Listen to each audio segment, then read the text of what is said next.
Hello, everyone. This is E.J Schultz, news editor at Ad Age, and welcome to the Marketer's Brief podcast. In this episode, we continue our monthly series examining purpose marketing with Thomas Kolster, who is the founder and creative director at Copenhagen-based Goodvertising agency, which advises companies and organizations on how to turn environmental, societal, and health risks into market opportunities.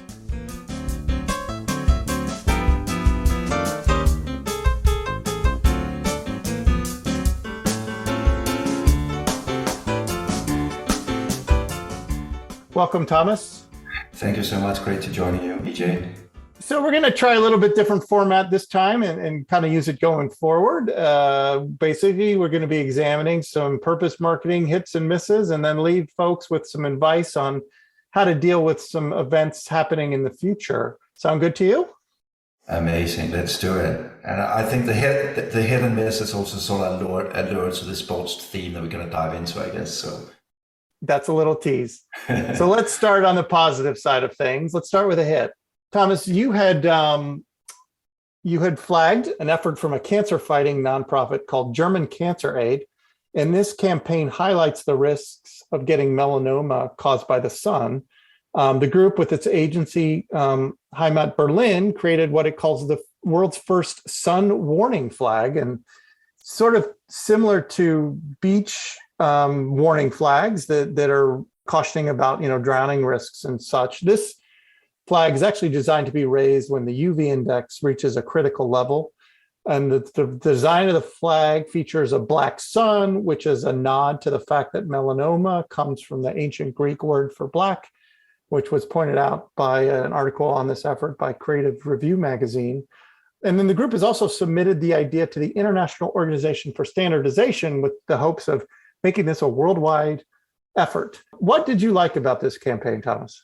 I mean, honestly, it's summer, and it's one of those things that you always tend to forget, right? I mean, I lived in South Africa at one point, and one of the things I always noticed there when hitting the waves on my surfboard was obviously these shark flags that I think a lot of people are quite familiar with as well, sort of the white flag or the black flag. And sometimes I think when we do our work really, really well as agencies or clients, we actually get to sort of create that behavior change at the exact right time. And I could see myself lying on the beach and not be thinking about UV rays and all that other stuff, because you're there at the beach, probably drinking your Corona, having fun, and then you see that black flag coming up. So I think it's a brilliant piece of communication that sort of shows what we could do as an industry. And I really love it. And also I think as a man, I don't know, maybe it's not a man thing, but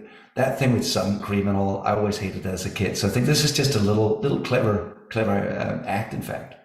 We'll put an image of the flag designed on adage.com so people can check it out themselves, but it will be interesting to see how much traction this actually gets going forward, right? It's just something that other countries, organizations, whoever oversees these things in different jurisdictions, this is something that gains traction.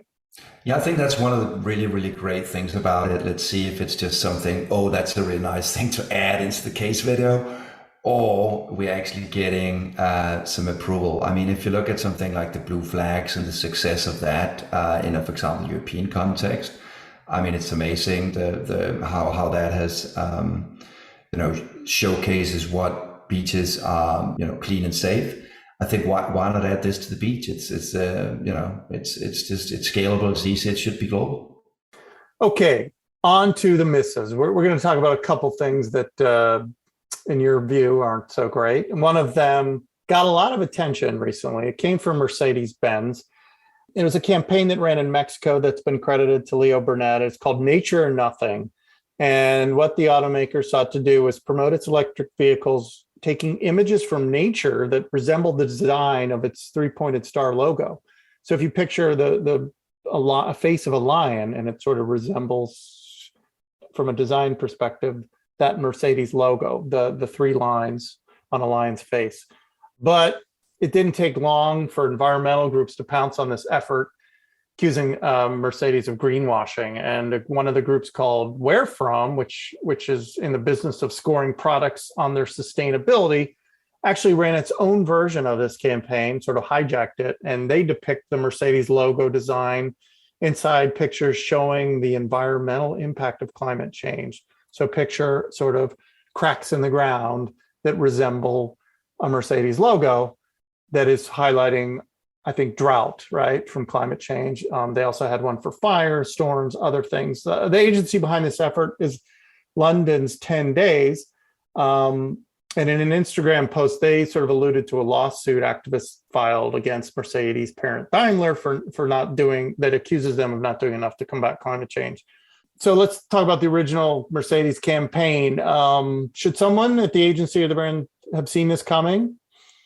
I really hope so. Like, first of all, it's one of those sort of visual, creative ideas that sort of in so many ways as well seem like it came from the 90s and just being out of touch in general. And that somebody at Mercedes even approved this stuff, to me, is shocking. It's sometimes like some of these car companies, and we're going to talk about aviation in a while, so there's a little teaser as well, but they live in this parallel universe in a way, right?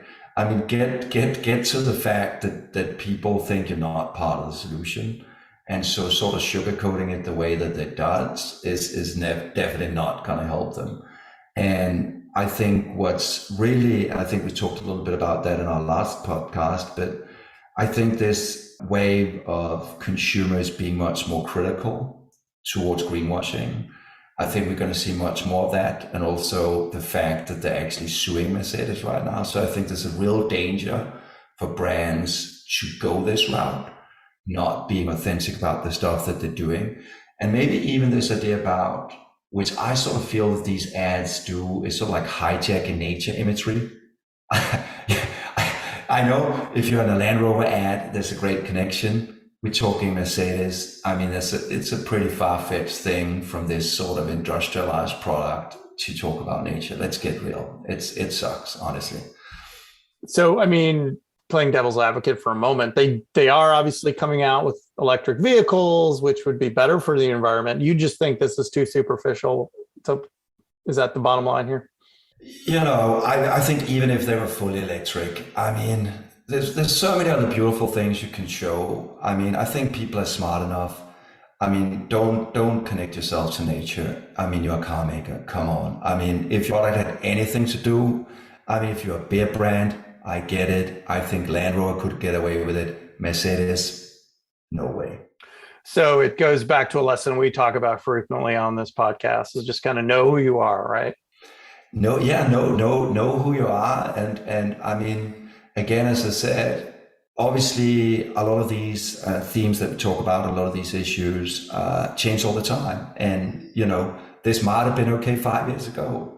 It's definitely a no-go right now. And I think as a car brand, as an agency out there, you know, better check your creative before you press print.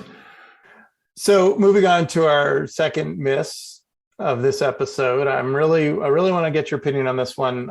It comes from Lufthansa, the campaign from DDB Munich. It's called Make Change Fly. The whole goal here is to publicize the airline's attempts to modernize its fleet with more environmentally friendly aircraft.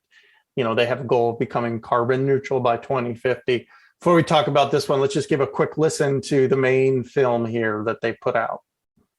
What does this, and this, and that have to do with flying? To become carbon neutral by 2050, in addition to the measures we have already taken, we decided to go one step further and look for inspiration where we have never looked before. That's how we came up with ways to turn challenges into solutions, like waste, used vegetable oil, or food residues into sustainable aviation fuel. Today, the Lufthansa Group is already SAF's top customer in Europe. Until we replace all single-use plastic items with sustainable alternatives, we will also convert some into crude oil. We're even developing solutions to use jet fuel made from CO2 that has been pulled back out of the atmosphere. Other answers were found in nature. For example, bamboo, from which we make compostable cutlery. This plant grows super fast and is therefore the perfect CO2 absorber. Or AeroShock, a film that replicates the skin of sharks and reduces friction and drag, and thus fuel consumption. And while we're talking about efficiency, by bringing artificial intelligence on board, we manage to optimize daily operations and flight routes to reduce fuel consumption. That's how we aspire to bring flying and nature into harmony. We make sharks fly. We make bamboo fly. We make waste and oil fly. We make change fly. Okay, so they maybe had us until that end, right? They sort of jumped the shark, perhaps, by going a little bit too far here with this nature analogy. What do you think of this one, Tom? Every time I watch it, I sort of, and it's crazy. I think it's sort of funny in this weird sort of ironic way. I mean, there's nothing in that air that flies at all. I mean, obviously, all the airlines are trying to do their thing. They know that. I mean, trying to become carbon neutral, looking to alternative fuels, etc. I think my problem is that it seems like they live in this parallel universe where they don't really stand sort of the dinner party test. They're saying all these things, they're doing these AdWords, and it just doesn't come off as something you would really talk about that way. I mean, if they, I think for me, it's about choosing your media wisely. If you're at a dinner party, I mean, you probably wouldn't tap your glass and talk endlessly about these great efforts. I mean, it's even just the little thing with the 190 brand new aircraft. They're probably buying those anyways. And I mean, every time you buy a car, every time you buy a fridge, it's becoming more environmentally friendly, right? So, and again, the thing we spoke about from the Mercedes thing as well. Don't bring nature into this. I mean, there's so many other things you could say, grab a bike, walk, take the train, sail. Some of the things that KLM have brought to the table, for example, saying, if you've got to go from A to B, it's a short distance, choose another thing than flying. But I mean, yeah, I think it's a clear miss, even a crash from Lufthansa's side, and it's sad, that we still see this sort of communication in 2022. Okay, so that was our hits and misses. We'll continue to do this every month, but we want to end with our look ahead section. And this episode, we want to look ahead to the World Cup, which of course is set to take place in November in Qatar. Sponsors are under intense scrutiny for supporting an event played in a country with a really poor human rights record, including alleged abuses associated with migrant workers, building its venues, and also its laws against homosexuality. Thomas, if you're a brand that has a long-term deal with the World Cup, with FIFA, and you're trying to get ROI on your World Cup sponsorship, how is the best way to go about this without upsetting activists or anyone else that is really paying attention to what's happening in that country? I mean, it's a really, really challenging space. And we've been there before. We had the Beijing Olympics, we had Russia. It's not the first time that sponsors are faced with this challenge. I think what's even more challenging this time around is probably that we are seeing a lot more activism. We are seeing people being much more concerned about some of these things, such as the human rights records, even just the fact, from my point of view, that you choose a country that is so intertwined with fossil fuels, I think might upset some people. For me, I think there's a lot of things that you need to think about as a sponsor. First of all, I mean, stay true to your brand. If you're not value aligned with some of this stuff, and if it's not too late, you probably better pull out. But I also think that looking at the positive side of all of this, what I love about sports and these global events is that they're a really exciting potential platform for bringing people together, for building bridges, for sometimes just leaving that day-to-day politics aside that are sometimes, causing a lot of stress on all of us. And so I think if you as a brand can stay clear of some of those things and really talk about some of those things that matters and really celebrate, the better side of things, humanity, put a focus on that, turn the fans into activists for some of that stuff and build bridges, I think you can get away with it. But you gotta obviously as a brand argue, why are you doing this? Why are things important? And then I think you can create some amazing creative around this and really truly activate the fans, because fans have a lot of passion, and fans have a lot of passion for things like climate, human rights, etc. So I think if you can match those two things, I think it's going to be an exciting, it's going to be an exciting global event to watch. And I'm sure we'll start to see some campaigns coming in the coming weeks, and our listeners can be sure that we'll be here ready to call out the hits and misses for any World Cup failures or successes.